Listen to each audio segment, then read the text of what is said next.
വായിച്ചവരും നമുക്ക് എല്ലാവർക്കും ശക്തമായി വായിച്ചത് യഥാർത്ഥ നോക്കിയിരിക്കാം.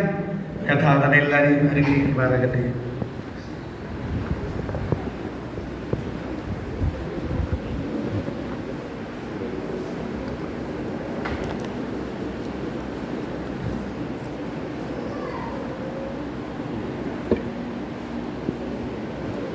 Price Lord. ഹല്ലേലൂയ. 149 സങ്കീർത്തനം നമുക്ക് വാക്യം പ്രതിവാക്യമായിട്ട് വായിക്കാം. അവസാനത്തെ വാക്യം ചേർന്ന് വായിക്കാം. യഹോവയെ സ്തുതിപ്പിൻ, യഹോവയ്ക്ക് പുതിയൊരു പാട്ടും ഭക്തന്മാരുടെ സഭയിൽ അവൻ്റെ സ്തുതിയും പാടുവിൻ.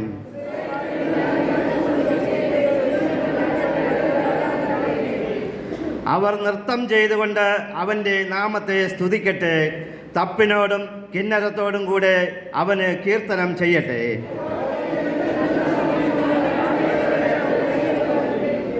ഭക്തന്മാർ മഹത്വത്തിൽ ആനന്ദിക്കട്ടെ.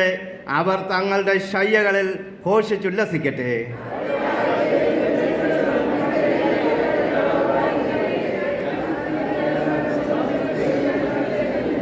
അവരുടെ രാജാക്കന്മാരെ ചങ്ങലകളാലും അവരുടെ പ്രഭുക്കന്മാരെ ഇരുമ്പ് വിലങ്ങുകളാലും ബന്ധിക്കേണ്ടതിന് അത് അവൻ്റെ സർവഭക്തന്മാർക്കും ബഹുമാനമാകുന്നു.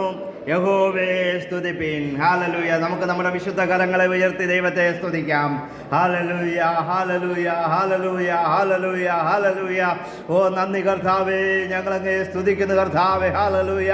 ഓ ഹല്ലേലൂയ. ഈ പ്രഭാതത്തിൽ കർത്താവേ, അങ്ങയുടെ സന്നിധിയിൽ കർത്താവേ, ഞങ്ങൾ ഞങ്ങളുടെ കരങ്ങളെ ഉയർത്തി ഞങ്ങളെ തന്നെ താഴ്ത്തുന്നു കർത്താവേ. Hallelujah, hallelujah. ഓ മഹത്വത്തിൻ്റെ ദൈവമേ, ഞങ്ങളങ്ങേ സ്തുതിക്കുന്നപ്പ. ഹല്ലേലൂയ കർത്താവേ, ഇന്ന് പകൽക്കാലം അങ്ങേ ആരാധിപ്പാൻ, അങ്ങേ സ്തുതിപ്പാൻ, അങ്ങയുടെ സന്നിധിയിൽ കൂട്ടായ്മ ആചരിപ്പാൻ തന്ന ഈ അവസരത്തെ ഓർത്ത് ഞങ്ങളങ്ങേ സ്തുതിക്കുന്ന കർത്താവേ.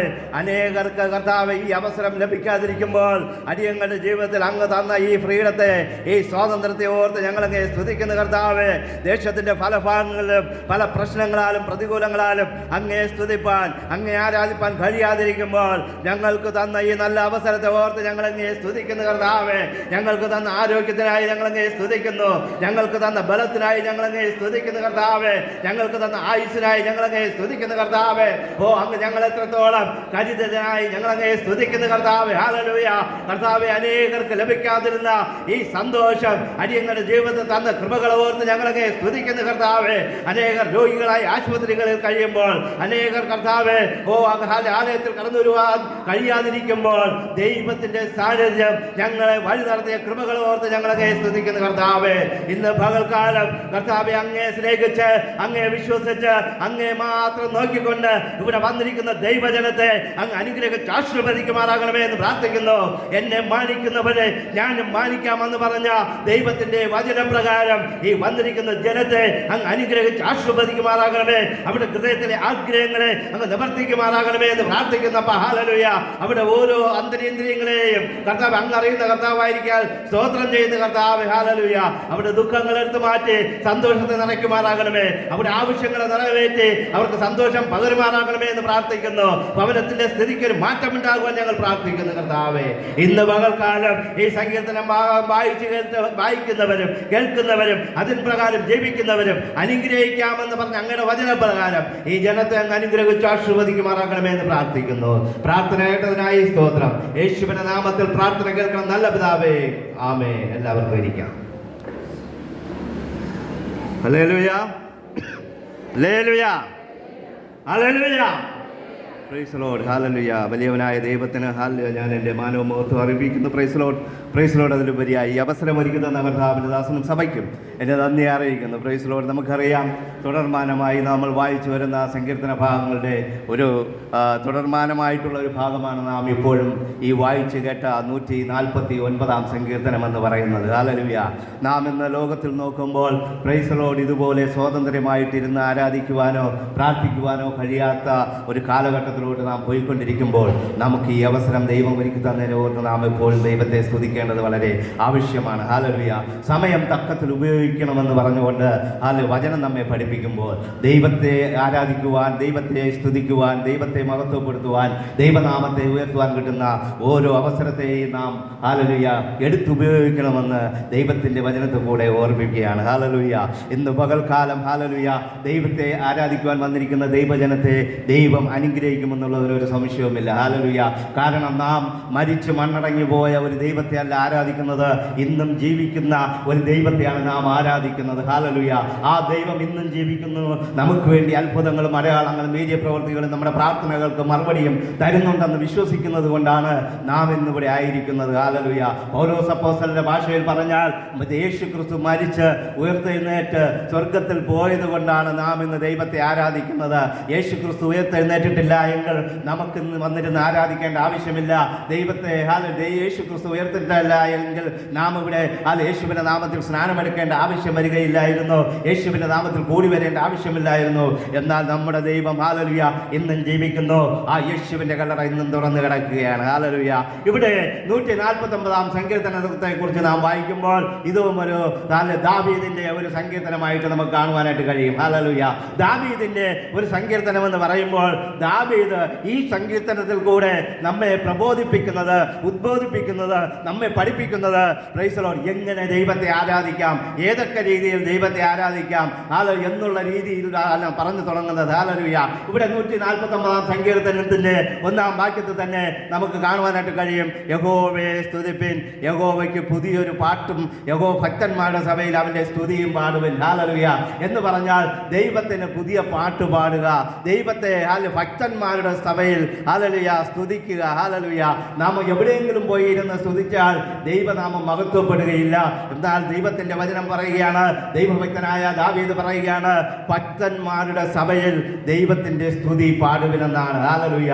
ഭക്തന്മാരില്ലാത്തടത്ത് പോയി നാം ദൈവത്തിന്റെ സ്തുതി പാടുമ്പോൾ അത് അവർക്കൊരു അരോചകവും അവർക്കൊരു ബുദ്ധിമുട്ടുമായി മാറും. ഹല്ലേലൂയ. എന്നാൽ ഭക്തന്മാരിരിക്കുന്ന ദൈവഭക്തന്മാരുടെ മധ്യത്തിൽ വന്നിരുന്ന് നാം ദൈവത്തെ പുകഴ്ത്തുകയും ദൈവത്തെ ആരാധിക്കുകയും ചെയ്യുമ്പോൾ അത് ദൈവത്തിന് മഹത്വമായി രൂപപ്പെടും, അത് നമുക്കൊരു അനുഗ്രഹമായി രൂപപ്പെടുമെന്ന് ദാവീദ് തന്റെ സങ്കീർത്തനത്തിൽ കൂടെ നമ്മെ പഠിപ്പിക്കുകയാണ്. 2-ാം വാക്യത്തിലും ഇങ്ങനെ തന്നെയാണ് പറയുന്നത്, ഇസ്രായേൽ തന്നെ ഉണ്ടാക്കിയവനിൽ സന്തോഷിക്കട്ടെ. ഹല്ലേലൂയ. സിയോന്റെ മക്കൾ തങ്ങളുടെ രാജാവിൽ ആനന്ദിക്കട്ടെ. അവർ നൃത്തം ചെയ്തുകൊണ്ട് അവന്റെ നാമത്തെ സ്തുതിക്കട്ടെ. തപ്പിനോടും കിന്നരത്തോടും കൂടെ അവനെ കീർത്തനം ചെയ്യട്ടെ. ഹല്ലേലൂയ. ദൈവത്തെ ആരാധിക്കുവാൻ പല വഴികൾ ദാവീദ് ഇവിടെ പറയുകയാണ്. ഹല്ലേലൂയ.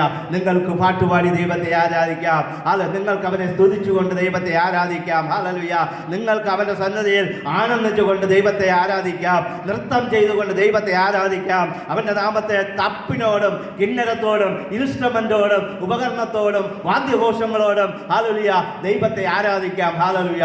എന്നാൽ ഹല്ലേലൂയ ദൈവത്തിന്റെ വചനം ഇങ്ങനെ പറയുന്നു, നമ്മൾ എങ്ങനെ ആരാധിച്ചാലും അത് ദൈവത്തിന് പ്രസാദകരമായി തീരണം. ഹല്ലേലൂയ. നമുക്കറിയാം ദാവീദിനെ കുറിച്ച്, ദാവീദിന്റെ നിസ്സാരമായ കിന്നരം കൊണ്ട് അവൻ ഹല്ലേലൂയ ദൈവമയച്ച ബാധയെ ഹല്ലേലൂയ ഓടിക്കുന്നതായിട്ട് കാണുവാനായിട്ട് കഴിയും. ദൈവം ശൗലിന്റെ മേൽ ഒരു ബാധ അയക്കുമ്പോൾ ആ ദാവീദ് കിന്നരം വായിക്കുന്ന ആ വായനയുടെ ശബ്ദം കേട്ട്, ആ വായനയുടെ ട്യൂൺ കേട്ട്, ആ മ്യൂസിക് കേട്ട് അവന്റെ ബാധ അവനെ വിട്ട് മാറുന്നതായിട്ട് കാണുവാനായിട്ട് കഴിയും. അതുകൊണ്ട് നാം കൈയടിച്ച് പാടിയാലും, ബാൻഡ് അടിച്ച് പാടിയാലും, കീബോർഡ് അടിച്ച് പാടിയാലും, ഗിറ്റാർ അടിച്ച് പാടിയാലും, ഡ്രം സെറ്റ് അടിച്ച് പാടിയാലും ദൈവത്തിന്റെ നാമം മഹത്വപ്പെടണം. പൈശാചിക ശക്തികൾ ഉണ്ടെങ്കിൽ ഈ പാട്ട് കേൾക്കുമ്പോൾ, ഈ ട്യൂണ് കേൾക്കുമ്പോൾ, ഈ മ്യൂസിക് കേൾക്കുമ്പോൾ അതെല്ലാം മാറുന്ന ഒരവസ്ഥ ഉണ്ടാകണം. ഹല്ലേലൂയ. അതിന് നാം എന്ത് ചെയ്യണം? ഇൻസ്ട്രുമെന്റ് വായിക്കുന്നവർ, പാട്ട് പാടുന്നവർ, പ്രാർത്ഥിക്കുന്നവർ അവർ ദൈവമായിട്ട് ചേർന്നിരുന്ന് ദൈവത്തോട് കൂടെ ഇരുന്ന് ഇതെല്ലാം വായിക്കുമ്പോൾ ദൈവത്തിന്റെ പ്രവൃത്തികൾ നമുക്ക് വെളിപ്പെടുന്നത് കാണുവാനായിട്ട് കഴിയും. ഹല്ലേലൂയ. അതുകൊണ്ട് തപ്പിനോടെ നമുക്ക് ആരാധിക്കാം, നൃത്തത്തോടെ നമുക്ക് ആരാധിക്കാം. ഹല്ലേലൂയ. പല സഭകളിലും നൃത്തം ചെയ്യുവാൻ അല്ലെങ്കിൽ ഡാൻസ് കളിക്കുവാൻ അനുവാദമില്ല. എന്നാൽ ഇവിടെ ദാവീദ് പറയുകയാണ്, നൃത്തത്തോടുകൂടെ അവനെ സ്തുതിക്കാം. ഹല്ലേലൂയ. നൃത്തത്തോടുകൂടെ എന്ന് പറഞ്ഞാൽ സിനിമാ പാട്ടിട്ട് അല്ലെങ്കിൽ ഡപ്പാങ്കൂത്ത് പാട്ടിട്ടിട്ട് കളിക്കാനല്ല പറഞ്ഞിരിക്കുന്നത്. ദൈവത്തെ മഹത്വപ്പെടുത്തുന്ന പാട്ടുകളിട്ട് നമുക്ക് നൃത്തം ചെയ്ത് ദൈവത്തെ സ്തുതിക്കുമ്പോൾ ദൈവനാമം മഹത്വപ്പെടുമെന്നുള്ളതിനൊരു സംശയമില്ല. നാം പഞ്ചാബിന്റെ പ്രദേശങ്ങളിൽ പോയാൽ അവർ ഏത് നിസ്സാര കാര്യത്തിനും അവർ നൃത്തവും പാട്ടും ആട്ടും പാട്ടുമായിട്ടാണ് ദൈവത്തെ സ്തുതിക്കുന്നത്. ഹല്ലേലൂയ. നാം പോയി നോക്കുമ്പോൾ നമുക്ക് നമുക്ക് അതിശയമായി തോന്നും. ഇവർക്ക് ഇങ്ങനെ സന്തോഷിക്കുവാനായിട്ട് കഴിയുന്നു? എങ്ങനെയാണ് ഇവർക്ക് ഇത്രയും സന്തോഷം ഇവിടെ ഉള്ളിൽ വരുന്നതെന്ന് ചോദിച്ചാൽ, അവർ ദൈവത്തെ അത്രമാത്രം സ്നേഹിക്കുന്നു, ദൈവത്തോട് ചേർന്ന് നടക്കുന്നതായിട്ട് നമുക്ക് കാണുവാനായിട്ട് കഴിയും. ഹല്ലേലൂയ. എന്നാൽ ഇവിടെ സങ്കീർത്തനക്കാരൻ ഹല്ലേലൂയ അതിൻ്റെ 4-ാം വാക്യത്തിൽ പറയുന്ന ഒരു കാര്യമാണ്, യഹോവ തൻ്റെ ജനത്തിൽ പ്രസാദിക്കുന്നു, താഴ്മയുള്ളവരെ അവൻ രക്ഷ കൊണ്ട് അലങ്കരിക്കുന്നു. ഹല്ലേലൂയ. താഴ്മ ഉള്ളവരെ അനുഗ്രഹിക്കുന്ന ഒരു ദൈവത്തെക്കുറിച്ച് ഈ സങ്കീർത്തനത്തിൽ നമുക്ക് കാണുവാനായിട്ട് കഴിയും. ഹല്ലേലൂയ. ഇതിനു മുമ്പ് ഞാൻ പ്രസംഗിച്ച സങ്കീർത്തനത്തിൽ നമുക്ക് കാണുവാനായിട്ട് കഴിഞ്ഞത്, കുനിഞ്ഞ് ഇരിക്കുന്നവരെ നിവർത്തുന്ന ഒരു ദൈവം. ഹല്ലേലൂയ എന്ന് പറഞ്ഞാൽ ദൈവസന്നിധി അല്ലെങ്കിൽ മറ്റുള്ളവരുടെ മുമ്പിൽ കുനിഞ്ഞ് നിൽക്കുന്ന മധ്യത്തിൽ ദൈവം അവരെ ഉയർത്തുന്ന ഒരു കാര്യത്തെക്കുറിച്ച് നാം ആ സങ്കീർത്തനത്തിൽ കാണുവാനായിട്ട് കഴിഞ്ഞു. എന്നാൽ ഇവിടെ പറയുന്നത് പ്രൈസ് ദി ലോർഡ്, താഴ്മയുള്ളവരെ കടാക്ഷിക്കുന്ന ദൈവം, അവരെ ഉയർത്തുന്ന ദൈവം, അവരെ മാനിക്കുന്ന ഒരു ദൈവത്തെക്കുറിച്ചാണ് നമുക്ക് കാണുവാനായിട്ട് കഴിയുന്നത്. നമുക്ക് അറിയാം, അബ്രഹാമിനെ കുറിച്ച് നമുക്ക് ബൈബിളിൽ നോക്കുമ്പോൾ ഉൽപ്പത്തി പുസ്തകത്തിൽ തന്നെ അബ്രഹാമിനെ കുറിച്ച് നാം ഇങ്ങനെ കാണുന്നു. അവൻ തല ഉയർത്തി നോക്കിയപ്പോൾ അവൻ അവിടെ 3 പുരുഷന്മാർ അവനെ നോക്കിക്കൊണ്ട് നിൽക്കുന്നത് കാണുകയും അവൻ ഓടിച്ചെന്ന് നിലം വരെ കുനിഞ്ഞ് അവരോട് പറയുക, നിങ്ങൾ ഹല്ലേലൂയ ഇവിടെ നിൽപ്പൻ, ഞാൻ അല്പം വെള്ളം കൊണ്ടുവന്ന് നിങ്ങളെ കാല് കഴുകട്ടെ, കുറച്ച് ഭക്ഷണം കഴിച്ചിട്ട് നിങ്ങൾക്ക് പോകാം എന്ന് പറഞ്ഞുകൊണ്ട് ഈ ധനവാനായ മനുഷ്യൻ, ഈ ഹല്ലേലൂയ സകല സമ്പത്തിനും ഉടമയായ മനുഷ്യൻ അബ്രഹാം പറയുക, ഹല്ലേലൂയ നിങ്ങളുടെ കാൽ ഞാൻ വന്ന് കഴുകിത്തരാം. ഹല്ലേലൂയ. പുതിയ നിയമത്തിൽ യേശു തന്റെ ശിഷ്യന്മാരുടെ കാൽ കഴുകിയതുപോലെ ഇവിടെ അബ്രഹാമിന്റെ താഴ്മ നമുക്ക് കാണുവാനായിട്ട് കഴിയും. അവൻ കാൽ കഴുകി, അവരുടെ കാല് ദൈവദൂതന്മാരുടെ കാലുകൾ കഴുകി. ദൈവദൂതന്മാരെന്ന് അറിയാതെ കാൽ കഴുകിയപ്പോൾ അവനില്ലാതിരുന്ന ഒരു സന്തതി ഭാഗ്യം ദൈവം അവന് കൊടുക്കുന്നതായിട്ടുണ്ട് നമുക്ക് കാണുവാനായിട്ട് കഴിയും. ഹല്ലേലൂയ. മനുഷ്യരാൽ അസാധ്യമായ കാര്യം ദൈവം സാധ്യമാക്കണമെങ്കിൽ അത് നമ്മുടെ ജീവിതത്തിൽ താഴ്മയുടെ ഒരു അനുഭവം ഉണ്ടാകേണ്ടത് വളരെ ആവശ്യമാണ്. ഹല്ലേലൂയ. ഞാൻ വലിയവനാണ്, ഞാൻ വലിയ ജോലിയുള്ളവനാണ്, എനിക്ക് സമ്പത്തുണ്ട്, എനിക്ക് ഹല്ലേലൂയ 5 നില വീടുണ്ട്, അല്ലെങ്കിൽ അതുണ്ട് ഇതുണ്ടെന്ന് പറഞ്ഞിരുന്നാൽ ദൈവത്തിൽ നിന്ന് നമുക്കൊന്ന് പ്രാപിക്കുവാൻ കഴിയുകയില്ല. ഇവിടെ നാം നോക്കുമ്പോൾ അബ്രഹാം ഹല്ലേലൂയ അവൻ എത്ര ധനവാനായ മനുഷ്യനായിരുന്നാലും അവൻ ഓടിപ്പോയി ആരെന്നറിയാത്ത 3 വ്യക്തികളുടെ കാൽക്കൽ കവിണുവേണ് അവരോട് പറയുക, എന്നെ വിട്ട് നിങ്ങൾ പോകരുത്, ഭക്ഷണം കഴിച്ചിട്ടേ പോകാവൂ, നിങ്ങളുടെ കാൽ കഴുകുവാൻ ഞാൻ വെള്ളം കൊണ്ടുവരാം, നിങ്ങൾ അതുവരെ ഇവിടെ നിൽക്കണമെന്ന് പറഞ്ഞ് എന്തൊരു താഴ്മ. ഹല്ലേലൂയ. പ്രിയ ദൈവമക്കളെ, അങ്ങനെ താഴ്മയുള്ളവരെ കടാക്ഷിക്കുന്ന ഒരു ദൈവത്തെ നമുക്ക് ബൈബിളിൽ കാണുവാനായിട്ട് കഴിയും. ഹല്ലേലൂയ. അത് മാത്രമല്ല, താഴ്മയുള്ളവരെ ദൈവം ബൈബിളിൽ നോക്കുമ്പോൾ ഹല്ലേലൂയ യോശുവയെ കുറിച്ച് നമുക്ക് കാണുവാനായിട്ട് കഴിയും. താഴ്മയുള്ള യോശുവയെ എങ്ങനെ നമുക്ക് കാണാം എന്ന് ചോദിച്ചാൽ, ഹല്ലേലൂയ മോശ ഒരിക്കൽ യുദ്ധം ചെയ്യുവാനായിട്ട് ഇങ്ങനെ നിൽക്കുമ്പോൾ, യുദ്ധം ചെയ്ത് വരുമ്പോൾ അവൻ കൈ ഉയർത്തി പിടിക്കുമ്പോൾ യുദ്ധം ജയിക്കുന്നു. അവൻ കൈ താഴ്ത്തി വരുമ്പോൾ യുദ്ധം ഇസ്രായേൽ മക്കൾ തോറ്റുപോകുന്നു. അങ്ങനെ വന്നപ്പോൾ അവന്റെ സഹോദരന്മാരായ അഹരോനും ഹൂരും വന്ന് മോശയുടെ 2 കരങ്ങളെയും താങ്ങി പിടിച്ച് പൊക്കി നിർത്തിയിട്ട് അങ്ങനെ നിൽക്കുമ്പോൾ ഈ യോശുവ എന്ത് ചെയ്തെന്ന് ചോദിച്ചാൽ, കൈ താങ്ങി പിടിക്കുവാനായിട്ടല്ല അവിടെ നിന്നത്, അവൻ യുദ്ധക്കളത്തിൽ പോയി മുന്നിൽ പോയി നിന്ന് യുദ്ധം ചെയ്യുന്നതായിട്ട് ബൈബിളിൽ നമുക്ക് കാണുവാനായിട്ട് കഴിയും. ഹല്ലേലൂയ. അവനെ ആരും പേരെടുത്ത് പറഞ്ഞിട്ടില്ല, അവനെ ആരും റെപ്രസെന്റേറ്റ് ചെയ്തില്ല. അബ്രഹാം ഇവിടെ മോശയുടെ കാലശേഷം അവന്റെ തലമുറയാണ് ഇവിടെ ഭരിക്കേണ്ടത് അല്ലെങ്കിൽ നയിക്കേണ്ടതെന്നുള്ള ഒരു കാര്യം ആരും പറഞ്ഞില്ല. അല്ലെങ്കിൽ എന്റെ പിന്നാലെ നിന്ന് എനിക്ക് വെള്ളമൊഴിച്ചവനാണ്, എന്റെ കൂടെ നടന്നവനാണെന്ന് പറഞ്ഞ യോശുവയെ ദൈവസന്നിധിയിൽ ആരും പറഞ്ഞില്ല, ഒരു റെക്കമെൻഡും ചെയ്തില്ല. എന്നാൽ ഹല്ലേലൂയ ദൈവനാമത്തിന് വേണ്ടി, ദൈവരാജ്യത്തിന് വേണ്ടി, ദൈവമക്കൾക്ക് വേണ്ടി പോരാടിയ യോശുവയെ ദൈവം മുന്നമേ കണ്ടിരുന്നത് കൊണ്ട്, അവൻ താഴ്മയോടെ ഇരുന്നത് കൊണ്ട് അവനെ ദൈവം അടുത്ത ലീഡറായിട്ട് ഉയർത്തുവാനായിട്ട് ഇടയായിത്തീർന്നു. പ്രിയ ദൈവമക്കളെ, എന്തുകൊണ്ട് യോശുവയെ ലീഡറായി തിരഞ്ഞെടുത്തു എന്ന് ചോദിച്ചാൽ, യോശുവ വലിയ ഫൈറ്ററാണ്, യുദ്ധം നടത്തുന്നവനാണ്, അവൻ മോശയോടുകൂടെ എപ്പോഴും നടന്നവനാണ്. അവൻ ലീഡർഷിപ്പിന് വേണ്ടി അവൻ ആഗ്രഹിച്ചില്ല, അവനൊരു നേതാവാകണമെന്ന് അവൻ ആഗ്രഹിച്ചില്ല. അവന്റെ ആഗ്രഹം ഇത്രയേ ഉള്ളൂ, എന്റെ ജനത്തിന് വേണ്ടി, ദൈവത്തിന് വേണ്ടി പോരാടുക, ദൈവത്തിന് വേണ്ടി നിൽക്കുക, ദൈവത്തിന് വേണ്ടി ഉറച്ചു നിൽക്കുക, ദൈവത്തിന് വേണ്ടി യുദ്ധം ചെയ്യുക, ഏത് വിധേനയും കുറച്ചുപേരെ രക്ഷയിലേക്ക് നേടുക എന്നുള്ള നമ്മുടെ ഒരു ചിന്താഗതി പോലെ യോശുവയെ കാണുവാനായിട്ട് കഴിയും. പ്രിയ ദൈവമക്കളെ, അതുകൊണ്ട് താഴ്മയോടിരുന്ന യോശുവയെ ദൈവം ലീഡർഷിപ്പിലോട്ട് കൊണ്ടുവരുന്നതായിട്ട് കാണുവാനായിട്ട് കഴിയും. ഹല്ലേലൂയ. അതുകൊണ്ട് നമ്മുടെ ജീവിതത്തിൽ പലപ്പോഴും താഴ്മയുടെ അനുഭവം നമ്മുടെ ജീവിതത്തിൽ ഉണ്ടായിരിക്കാം. എന്നാൽ ഹല്ലേലൂയ പലപ്പോഴും നിഗളത്തിന്റെ ആത്മാവ് നമ്മുടെ ജീവിതത്തിൽ വന്നിരിക്കാം. ഈ നിഗളത്തിന്റെ ആത്മാവ് ഇരിക്കുമ്പോൾ അത് താഴ്മയുടെ ആത്മാവ് നമ്മെ വിട്ടുപോകും. അപ്പോൾ ദൈവത്തിന്റെ പ്രവൃത്തി നമ്മളെ വിട്ടു പോകുന്നതായിട്ട് കാണുവാനായിട്ട് കഴിയും. ഹല്ലേലൂയ. അത് മാത്രമല്ല ബൈബിളിൽ നമുക്ക് കാണുവാനായിട്ട് കഴിയും. യാക്കോബിനെ കാണാം. അതുപോലെ തന്നെ 38 വർഷമായി ഹല്ലേലൂയ കുളക്കരയിൽ കിടന്ന ഒരു പക്ഷപാത രോഗിയെ കുറിച്ച് നമുക്ക് കാണുവാനായിട്ട് കഴിയും. ഹല്ലേലൂയ. അവൻ 38 വർഷമായി എന്ത് ക്ഷമയോടുകൂടെ എന്ത് താഴ്മയോടുകൂടെ അവൻ ആ കുളക്കരയിൽ കിടന്നുവെന്ന് നാം നോക്കാം. ഹല്ലേലൂയ. അവൻ എനിക്ക് തോന്നുന്നു പക്ഷപാത രോഗി എന്ന് പറയുമ്പോൾ ജന്മനാ പക്ഷപാത രോഗി ആയിരിക്കത്തില്ല. അവൻ ഒരു പ്രായമായപ്പോൾ പക്ഷപാതം പിടിച്ചിരിക്കാം. ചിലപ്പോൾ 10 വയസ്സ് 20 വയസ്സ് 30 വയസ്സ് എത്ര വയസ്സായിക്കോട്ടെ, അവൻ 38 വർഷം പക്ഷപാത രോഗിയായി അവൻ ഇങ്ങനെ ആ കുളത്തിന്റെ കരയിൽ ഇങ്ങനെ കിടക്കുന്നതായിട്ട് കാണുവാനായിട്ട് കഴിയും. അവന്റെ താഴ്മ നാം നോക്കണം. ഹല്ലേലൂയ. യേശു വന്ന് അവനോട് ചോദിക്കുകയാണ്, നിനക്ക് സൗഖ്യമാകുവാൻ മനസ്സുണ്ടോ? നിനക്ക് രക്ഷപ്പെടുവാൻ മനസ്സുണ്ടോ? നിനക്ക് ഇവിടെ നിന്ന് എഴുന്നേറ്റ് പോകുവാൻ മനസ്സുണ്ടോ? അവൻ പറയുക, അയ്യോ എന്നെ കൊണ്ട് കുളത്തിൽ മുക്കുവാൻ ആരുമില്ല, എന്നെ ഒന്ന് സഹായിപ്പാൻ ആരുമില്ല, എന്നെ ഒന്ന് കൈപിടിച്ച് നടത്തുവാൻ ആരുമില്ല. ഹല്ലേലൂയ. എന്നാൽ യേശു ചോദിച്ചത് നിന്നെ കൈപിടിച്ച് നടത്തണമോ എന്നല്ല ചോദിച്ചത്, നിനക്ക് രക്ഷപ്പെടുവാൻ മനസ്സുണ്ടോ? നിനക്ക് ഹല്ലേലൂയ സൗഖ്യമാകുവാൻ മനസ്സുണ്ടോ? പ്രിയ ദൈവമക്കളെ, ഇന്ന് പകൽക്കാലം യേശുവിന് നിങ്ങളോട് ചോദിക്കുവാനുള്ളത്, നിങ്ങൾക്ക് രക്ഷപ്പെടണമെന്ന് ആഗ്രഹമുണ്ടോ? നിങ്ങൾക്ക് നന്നാവണമെന്ന് ആഗ്രഹമുണ്ടോ? നിങ്ങളുടെ കടപ്പാടിൽ നിന്ന് ഒരു കരകയറണമെന്ന് നിങ്ങൾക്ക് ആഗ്രഹമുണ്ടോ? നിങ്ങളുടെ മക്കളുടെ നന്മ കാണണമെന്ന് നിങ്ങൾക്ക് ആഗ്രഹമുണ്ടോ? നിങ്ങളിവിടെ എക്സ്ക്യൂസ് ഒന്നും പറയണ്ട. ഒരു എക്സ്ക്യൂസും ദൈവത്തിന്റെ അടുക്കൽ ചിലവാകുകയില്ല. നിങ്ങൾക്ക് പറയുവാനുള്ളത്, രക്ഷപ്പെടണമോ വേണ്ടായോ? മക്കളുടെ നന്മ കാണണമോ വേണ്ടായോ? നിങ്ങളുടെ ജോലിയിൽ അനുഗ്രഹിക്കപ്പെടണമോ വേണ്ടായോ? യെസ് ഓർ നോ, ഉവ്വ് എന്നും ഇല്ല ഇല്ല എന്നും ആയിരിക്കട്ടെ എന്നാണ് ദൈവത്തിന്റെ വചനം നാം പറയുവാനായിട്ടിടയായി തീരുന്നത്. പ്രിയ ദൈവമക്കളെ, അതുകൊണ്ട് യേശു നമ്മോട് ചോദിക്കുന്ന ചോദ്യത്തിന് മാത്രം മറുപടി പറയുക. നിനക്ക് നന്നാവണം, നിനക്ക് രോഗസൗഖ്യം വരണം, നിനക്ക് എന്താണ് ആവശ്യം അത് ദൈവത്തോട് പറയുക. എനിക്കിത് മതി. ഹല്ലേലൂയ. ഇവിടെ പക്ഷപാത രോഗി പറയുകയാണ്, എന്നെ കൊണ്ടാക്കുവാൻ ആരുമില്ല, കുളത്തിൽ ഇറക്കുവാൻ ആരുമില്ല, മുക്കുവാൻ ആരുമില്ല, സഹായിപ്പാൻ ആരുമില്ല, റെക്കമെൻഡ് ചെയ്യുവാൻ ആരുമില്ല, എന്നെ ഒരു രൂപ തന്ന് സഹായിക്കുവാൻ ഒറ്റ മനുഷ്യനില്ല, ഒരു കിലോ അരി വാങ്ങിച്ചു തരുവാൻ ആരുമില്ല, എന്നെ കൊണ്ടുവിടുവാൻ ആളില്ല, വിളിച്ചുകൊണ്ടുവരുവാൻ ആളില്ല എന്ന് പറഞ്ഞ് എക്സ്ക്യൂസ് പറയുമ്പോൾ നിനക്ക് എന്താണ് ആഗ്രഹമെന്ന് ദൈവം ചോദിക്കുക. ഹല്ലേലൂയ. ഇവിടെ ഹല്ലേലൂയ ഈ പക്ഷപാത രോഗിയോട് പറയുക, നീ നിന്റെ കിടക്ക എടുത്തുകൊണ്ട് നടക്കുക. അവൻ്റെ എക്സ്ക്യൂസ് എല്ലാം അവിടെ നിർത്തിയിട്ട്, അവൻ്റെ പരിഭവമെല്ലാം അവിടെ നിർത്തിയിട്ട് യേശു പറഞ്ഞ വാക്കിന് അവൻ ഹല്ലേലൂയ അവൻ്റെ കിടക്ക എടുത്തുകൊണ്ട്, അവൻ്റെ കട്ടിലെടുത്തുകൊണ്ട് പോയെന്നല്ല, കിടക്ക എടുത്തുകൊണ്ട് പോയെന്നാണ് പറയുന്നത്. അന്നത്തെ കാലത്ത് കട്ടിലൊന്നും എല്ലാവർക്കുമില്ല. കിടക്ക എന്ന് പറഞ്ഞാൽ അന്ന് അവർ വിരിച്ചു കിടന്ന തോൽപ്പായോ അങ്ങനെ ചെറിയ ഇന്നത്തെ പായും അന്നൊന്നുമില്ലായിരുന്നു. അന്ന് അവർ തോലുകൊണ്ടും അതുകൊണ്ടൊക്കെയാണ് അവർ വിരിച്ചു കിടക്കുന്നത്. അങ്ങനെയുള്ള ആ കിടക്കുന്ന പായും എടുത്തുകൊണ്ട് ആ മനുഷ്യൻ ഹല്ലേലൂയ പോകുന്നത് കാണുവാനായിട്ട് കഴിയും. പ്രിയ ദൈവമക്കളെ, ഹല്ലേലൂയ.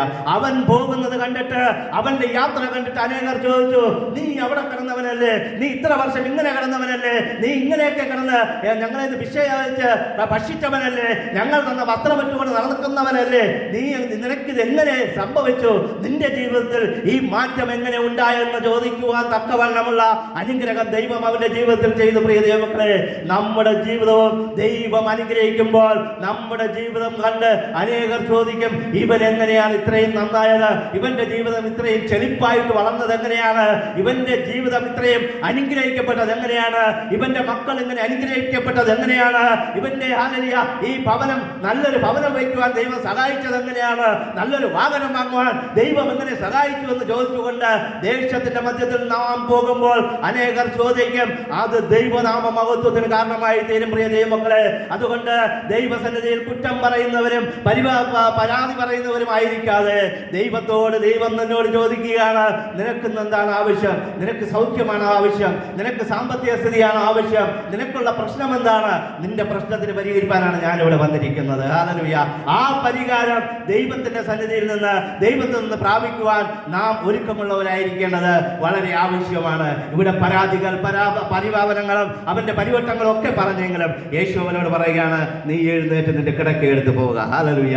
നീ എഴുന്നേറ്റ് കിടക്ക എടുത്ത് പോകുമ്പോൾ നീ എഴുന്നേറ്റ് മുന്നോട്ട് പോകുമ്പോൾ, നിന്റെ ജീവിതത്തിൽ ഒരു നന്മയുണ്ടാകുമ്പോൾ, നിന്റെ ജീവിതത്തിന് അനുഗ്രഹം കാണുമ്പോൾ അനേകർ യേശുവിനെ അറിയുവാനും യേശുവിന്റെ ഭാഗത്ത് വരുവാനുമായിട്ട് ഇടയായി തീരും. ഹല്ലേലൂയ. പ്രിയ ദൈവമക്കളെ, അതുകൊണ്ട് ദൈവഭക്തന്മാരെ കുറിച്ച്, താഴ്മയുള്ളവരെ കുറിച്ച് ബൈബിളിൽ ഒരുപാട് ഇനിയും പറയാനുണ്ട്. ഞാൻ അതിനെക്കുറിച്ച് പറയുന്നില്ല. എന്നാൽ ഇതിന്റെ 6-ാം വാക്യത്തിൽ പറയുകയാണ്, അവരുടെ വായിൽ ദൈവത്തിന്റെ പുകഴ്ചകളും അവരുടെ കയ്യിൽ ഇരുവായ്ത്തലയുള്ള വാളും ഉണ്ടായിരിക്കട്ടെ. ഒരു ദൈവഭക്തനായ മനുഷ്യന്റെ കയ്യിൽ, ഒരു ദൈവഭക്തയായ ഒരു സഹോദരിയുടെ അല്ലെങ്കിൽ ഒരു സഹോദരന്റെ, ഒരു കുഞ്ഞിന്റെ കയ്യിൽ ഉണ്ടായിരിക്കേണ്ട ഒരു കാര്യമാണ് ഇരുവായ്ത്തലയുള്ള വാളെന്ന് പറയുന്നത്. എന്താണ് ഇരുവായ്ത്തലയുള്ള വാളെന്ന് ചോദിച്ചാൽ, ഹല്ലേലൂയ, വചനമാകുന്ന വാളാണ് ബൈബിളിൽ നമുക്ക് കാണുവാനായിട്ട് കഴിയും. ഹല്ലേലൂയ.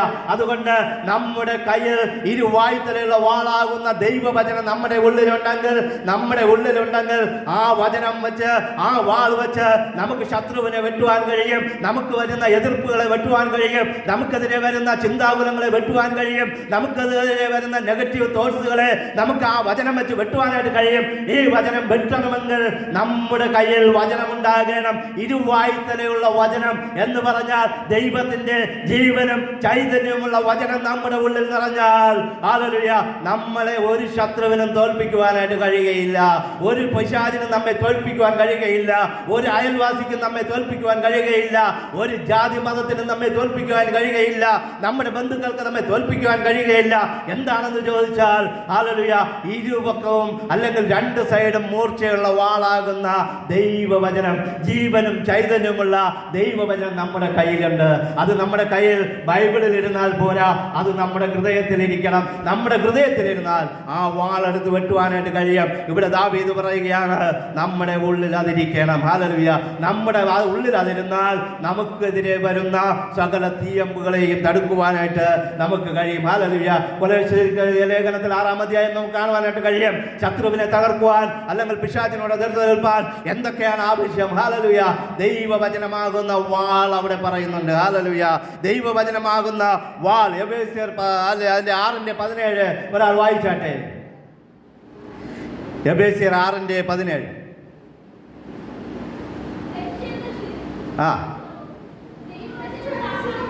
ദൈവവചനമാകുന്ന വാൾ. ഹല്ലേലൂയ.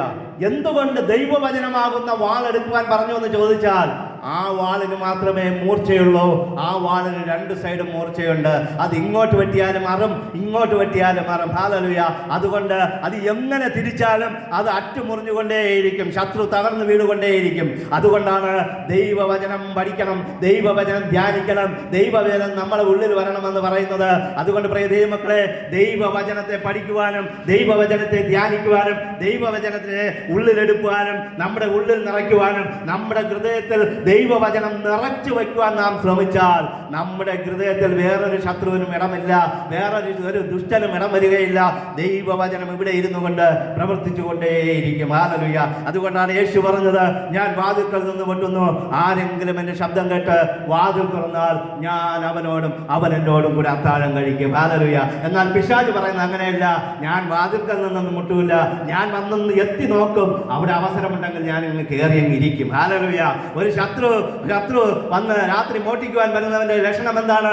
അവൻ വന്ന ചുറ്റുപാടൊക്കെ നോക്കും. ഒരു കള്ളന്റെ മെയിൻ ലക്ഷണം എന്ന് പറഞ്ഞാൽ ആദ്യം വീട്ടിൽ നോക്കും, ആളുണ്ടോ, പൂട്ടിട്ടിട്ടുണ്ടോ, അല്ലെങ്കിൽ ഗേറ്റ് പൂട്ടിയിട്ടുണ്ടോ, അവിടെ വെളിച്ചമുണ്ടോ, ചുറ്റുപാടും ആൾക്കാരുണ്ടോ, ഇതൊക്കെ എങ്ങനെ നോക്കി നിരീക്ഷിച്ചിട്ട് അവസരമുണ്ടെങ്കിൽ, ഇവിടെ ആളില്ല, പൂട്ടിയിട്ട് എവിടെ പോയിരിക്കുന്നു എന്ന് അറിഞ്ഞാൽ, അല്ലെങ്കിൽ ഇവിടെ ഒരു അവസരമുണ്ട്, കയറാനുള്ള അവസരമുണ്ടെന്ന് പറഞ്ഞാൽ, കള്ളൻ കയറുന്നത് പോലെ പിശാച് നമ്മുടെ ഉള്ളിൽ വന്ന് കയറും. പ്രിയ ദൈവമക്കളെ, ദൈവവചനം കൊണ്ട് നമ്മുടെ ഹൃദയം നിറച്ചാൽ ആ വചനത്തിൽ നമുക്ക് വിടുതലുണ്ട്, ശക്തിയുണ്ട്, നന്മയുണ്ട്, അത് അനുഗ്രഹമുണ്ട്. എന്നാൽ നമ്മുടെ ഹൃദയം ശൂന്യമായിരുന്നാൽ ആ ശൂന്യമാകുന്ന ഹൃദയത്തിൽ വന്ന് പിശാച് കയറിയിരുന്ന് നമ്മെ പ്രവർത്തിച്ച് അവന്റെ അവസ്ഥ പിന്നെ അത് വല്ലാതെയാക്കി തീർക്കുമെന്ന് വചനം പറയുന്നു. അതുകൊണ്ട് ഇന്ന് പകൽക്കാലം ഞാൻ നിങ്ങളോട് പറയുകയാണ്, ദൈവത്തിന്റെ വചനത്തെ നമ്മുടെ ഹൃദയത്തിൽ സംഭരിക്കാം, ദൈവവചനത്തെ പഠിക്കുന്നവരാകാം, ധ്യാനിക്കുന്നവരാകാം, ദൈവവചനത്തിൽ ആശ്രയിക്കുന്നവരാകാം. ദൈവം ഈ വചനങ്ങളെ കൊണ്ട് നമ്മെ സമൃദ്ധിയായി അനുഗ്രഹിക്കട്ടെ എന്ന് പറഞ്ഞുകൊണ്ട് ഞാൻ എൻ്റെ വാക്കുകൾ വസിക്കും.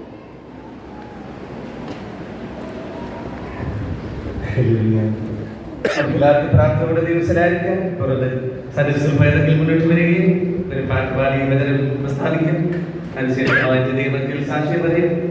നമുക്ക് എല്ലാവർക്കും പ്രാർത്ഥനയുടെ ദിവസമായിരിക്കും.